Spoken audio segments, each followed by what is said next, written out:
সুনামগঞ্জ সদর হাসপাতালে ২.৫ কোটি টাকার বিপুল পরিমাণ ওষুধ মেয়াদোত্তীর্ণ হওয়ার কোনো সদুত্তর দিতে পারেনি দায়িত্বরত কেউ। সেবা নিতে আসা রোগীদের জন্য বরাদ্দ এতগুলো ওষুধ নষ্ট না হওয়া জনমনে উঠেছে নানা প্রশ্ন। এই বিষয়টি নিয়ে আরো জানাতে সুনামগঞ্জ থেকে যুক্ত হয়েছেন সহকর্মী জাকির হোসেন। জাকির, একটি অভিযোগের ভিত্তিতে অভিযান চালিয়ে মেয়াদোত্তীর্ণ ওষুধগুলো পাওয়া যায় ২.৫ কোটি টাকার। তো হরহামেশাই কি আসলে এই হাসপাতাল থেকে এরকম ওষুধ সরবরাহ করা হতো কিনা, পুরো ঘটনাটি নিয়ে একটু বিস্তারিত জানাবেন আমাদের। দেখুন, সুনামগঞ্জের সর্ববৃহৎ হাসপাতাল হচ্ছে সুনামগঞ্জ সদর হাসপাতাল, অর্থাৎ হাওর অধ্যুষিত ১২ উপজেলার ১২টি স্বাস্থ্য কমপ্লেক্সে যে যদি চিকিৎসা ব্যাহত হয়, তারপর সুনামগঞ্জ সদর হাসপাতালে হচ্ছে সুনামগঞ্জের হাওরবাসীর কিন্তু শেষ ভরসাস্থল। তো এখানে এসে আমরা বরাবরই অভিযোগ পাই যে হাসপাতাল থেকে ওষুধ দেয়া হচ্ছে না। তো হাসপাতালে ডাক্তাররা যে ওষুধ দিচ্ছেন, আন্তঃবিভাগ এবং বহির্বিভাগের যে রুগীরা আসছে তাদেরকে বাহির থেকে অধিকাংশ ওষুধই কিন্তু বাহির থেকে কিনতে হচ্ছে, এমনটা আমরা আসলে বরাবরই অভিযোগ পেয়ে থাকি। যদি আমি একটু কথা বলি, চলতি বছরের মে মাসের কথা যদি বলি, মে মাসে দুদকের একটি টিম অভিযান চালিয়েছিল। তখন দুদক আসলে তথ্য প্রমাণ পেয়েছে যে ওষুধ রেখেও কিন্তু রোগীদেরকে ওষুধ দেয়া হচ্ছে না, এমনটাই আহ, তারা তদন্তে পেয়েছিল এবং গণমাধ্যম কর্মীদের সাথে দুদক এমনটাই জানিয়ে গিয়েছিল। তো সম্প্রতি যে মেয়াদ উত্তীর্ণ যে ওষুধ পাওয়া গেছে প্রায় ২.৫ কোটি টাকার, সুনামগঞ্জ সদর হাসপাতালে পুরাতন ভবন এবং নতুন ভবন, এই দুইটি ভবনের দুইটি কক্ষে মেয়াদ উত্তীর্ণ ওষুধ পাওয়া গেছে। তো এই বিষয়ে আসলে জেলা প্রশাসনের পক্ষ থেকে কিছুক্ষণ আগে আমরা যেটা জানতে পেরেছি, জেলা প্রশাসকের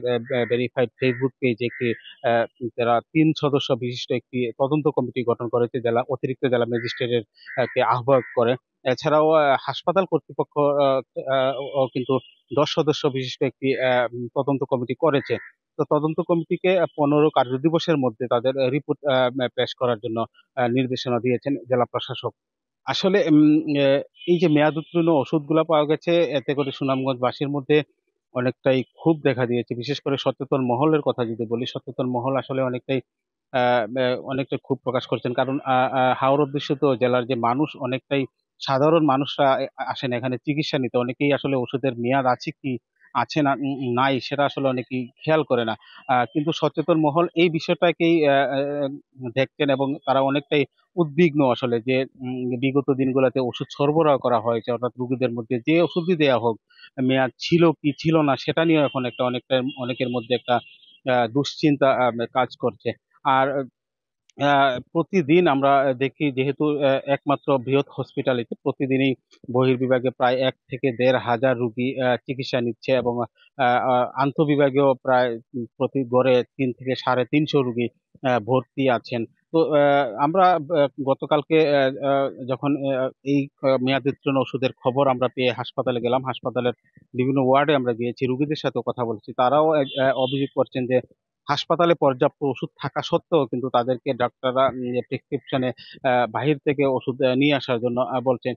যে হাসপাতালে আসলে আমরা যখনই যাই তখন আর এর আগেও আমরা যখন গিয়েছি দেখেছি একেবারে দরিদ্র শ্রেণীর লোকজন তারাও কিন্তু এখানে আসছেন। তারা আসছে যে সরকারি ভাবে যে ওষুধ দেওয়া হয় সেই ওষুধ পেয়েই কিন্তু চিকিৎসা নেওয়ার জন্য আসছে।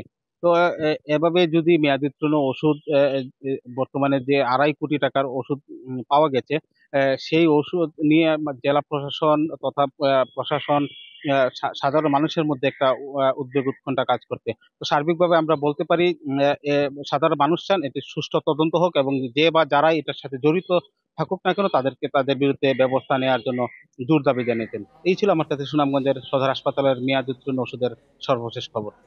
সুনামগঞ্জ থেকে জানাচ্ছিলেন সহকর্মী জাকির হোসেন।